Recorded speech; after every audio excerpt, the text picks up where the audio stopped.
This might be the absolute worst poker hand I've ever seen on televised poker that's above 100k USD. It might be number one. And don't get me wrong, I've punted in my life. I've made some ridiculous punts. I'm not one to point fingers and say, you suck because you played one hand bad, but this might be the absolute worst I've ever seen. Let's get into it. So we're playing at the Lodge. Shout out to the Lodge. And we see a raise from the hijack with King Jack offsuit. Completely normal, especially if you're playing in a loosey-goosey game. But anyway, even if you're not, King Jack offsuit, if you're folding that in a live cash game, click off this video. I don't want any of your energy or nitty energy in my life. Button, Dylan calls. You can 3-bet this, given that they're super deep, the 250 big blinds deep. You can call it as well, especially if the big blind is a little bit of a weaker player. And it folds to the big blind, and we see a weaker player in the big blind. Now, Taras he has 9-6 suited, and of course,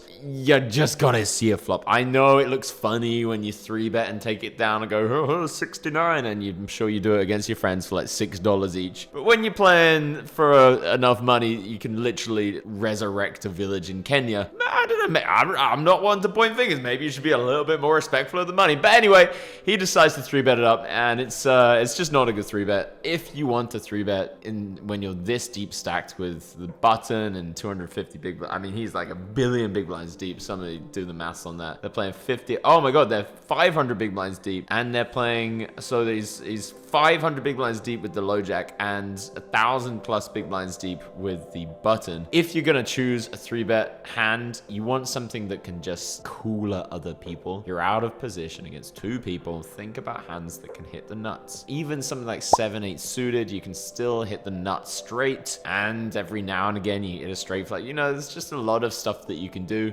9-6 suited, you gotta get ridiculously specific flop. You gotta get a 7-8-5 flop for you to hit the nuts, and or board for you to hit the nuts. It just doesn't happen very often. So you shouldn't 3-bet this. You have to call it, but he does decide to 3-bet. If you are going to 3-bet, you have to go really big because everybody's pretty deep. You really got to charge people a lot of money. There's some nuances to sizes that you can choose when you're deep stacked. Sometimes the deeper you are, the smaller you go. Sometimes the deeper you are, the bigger you go. In this exact spot, you do have to go pretty big if you are going to 3-bet, because you just need some fold equity, especially if you're going to choose trashy 3-bet hand like 9-6 suited. He decides to go to 2,000. I wouldn't be surprised if both players are just going to call their entire range or 4-bet some of their range as well.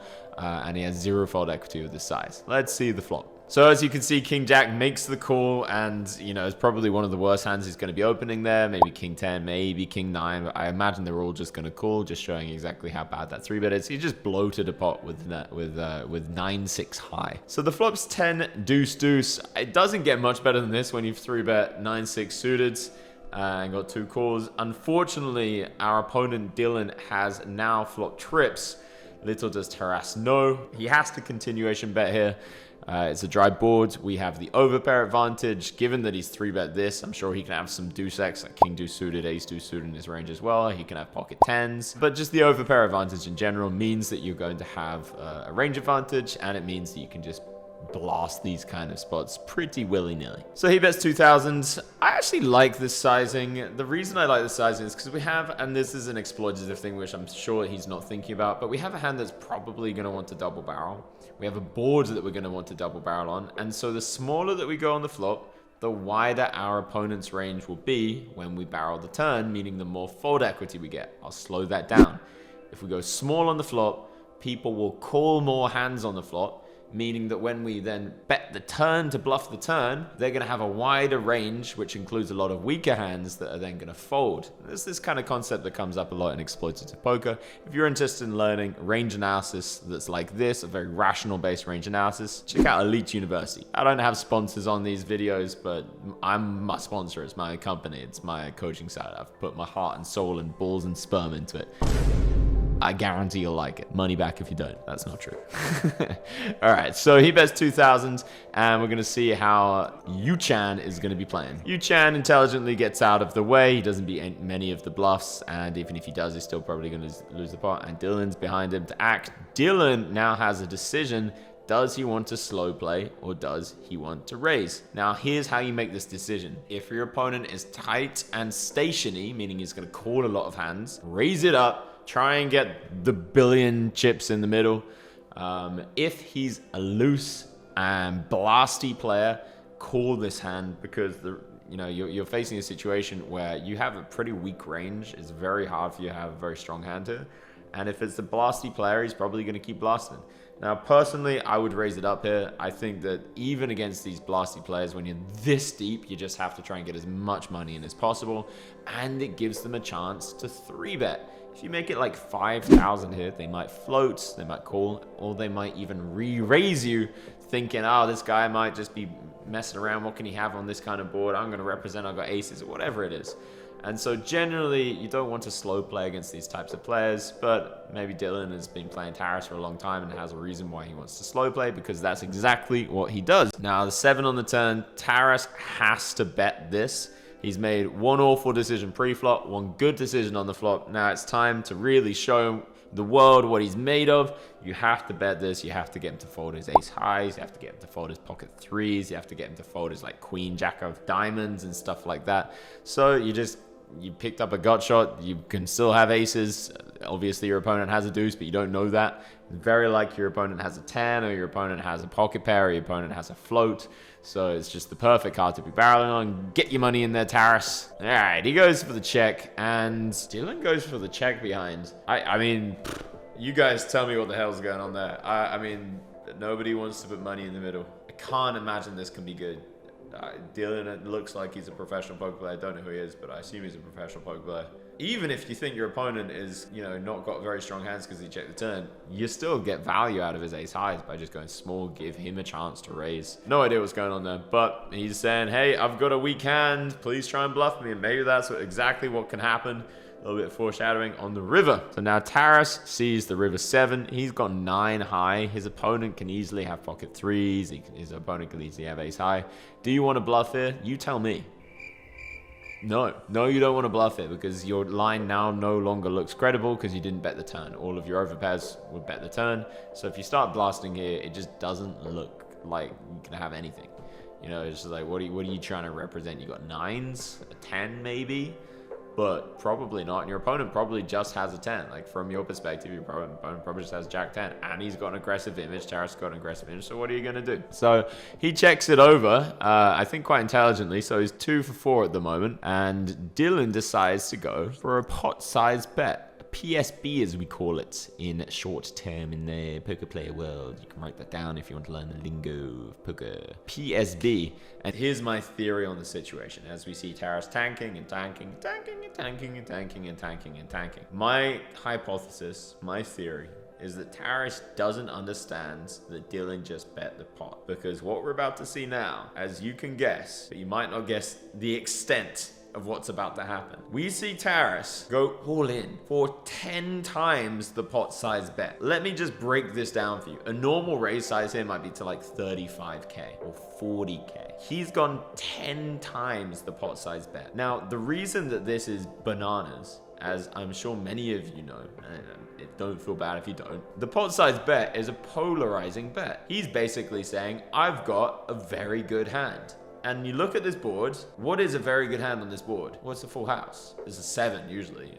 A deuce should have bet the turn or raised the flop. So I would put my opponent never on a deuce. But I put him on a 7 when he bets pot. Maybe I put him on like a kind of mergey. There's this thing that's kind of like died out the lingo, but back in the day, there was this thing that people called the range merge. And it's actually a legitimate way of playing poker. It's when you have like a medium strength hand here, like Jack 10, and you bet the pot saying, oh, I've got a polarized range. I've either got a boat or nothing. And then your opponent might call with something like ace high. It's actually kind of a sick play.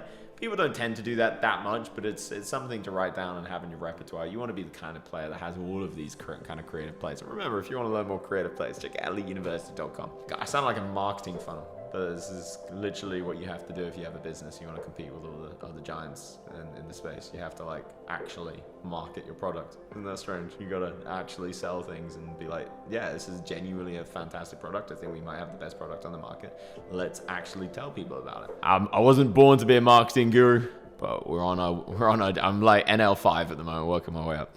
Check out eliteuniversity.com. It's free to join, by the way, if you do want to join for free. So he goes all in for like $1 million.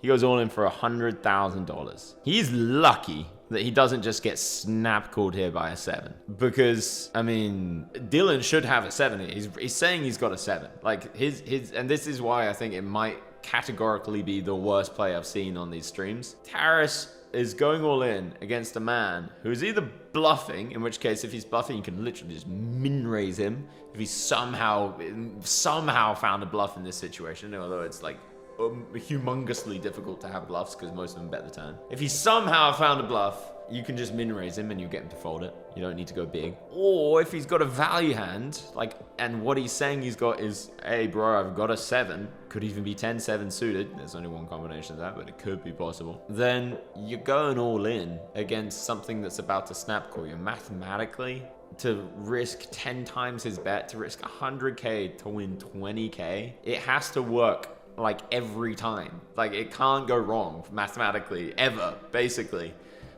So when you're using overbets, you have to be wary of this concept, and it's called having your opponent have a capped range. That's generally when you overbet. And a capped range is when your opponent can't have the amazing hands. In this situation, he's done the absolute opposite, and it's like, it's very likely his opponent has the best hand possible, like a 7. Obviously pocket 10s, pocket deuces is better than a 7, but basically the nuts are 7s, hands that will just snap call you.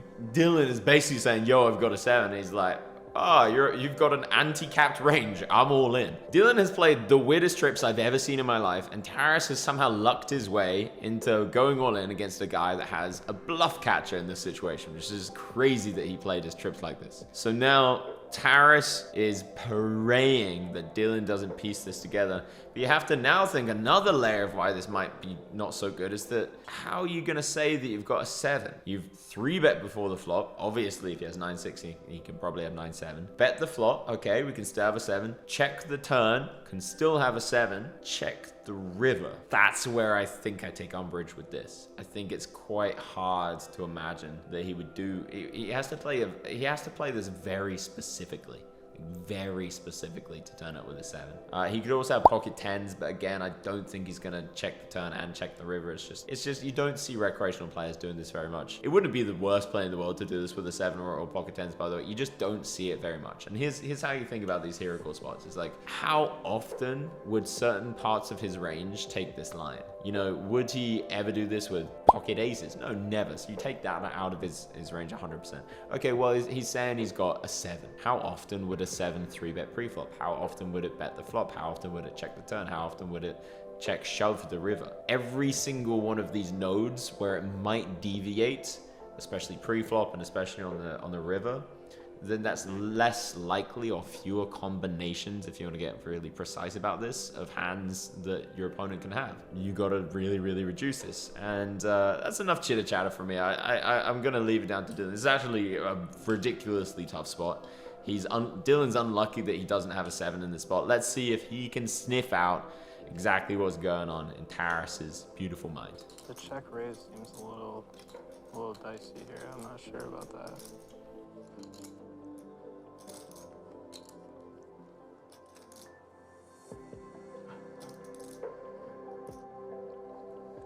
If he makes a call, it's $210,000 pot.